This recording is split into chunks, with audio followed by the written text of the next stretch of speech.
At samantala, malaking tulong naman umano sa hanay ng pulisya ang naisabatas na anti-drunk and drug driving upang malabanan naman ang laganap na kriminalidad sa ating bansa.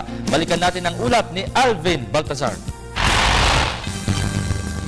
Malaki ang magagawa ng naisabatas ng anti-drunk driving sa kampanya ng Philippine National Police laban sa kriminalidad. Ayon kay QCPD Director Senior Superintendent Richard Albano, walang dudang malaki ang maiaambag ng kalalagdalang na batas ng Pangulong Noynoy Aquino na kung saan hindi lang iwas sa disgrasya at kaligtasan ng mga pasahero ang benepisyo, kundi tuhod din anya nito ang mapigilan ng isang krimen dulot ng espiritu ng alak. Alam mo, karamihan kasi na gumagawa ng krimen, kung hindi nakadroga, nakainom. Bihira yung nahuhuli natin na normal ang pag-iisip. Lagi yung dalawa na yun. So nabawasan.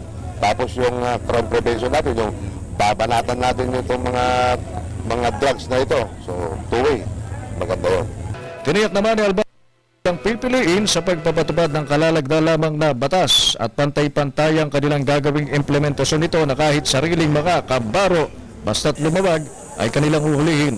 Bilang tagapagpatupad ng batas, kailangan naman sila ang unang maging ehemplo sa halip na sila pa ang lumabag.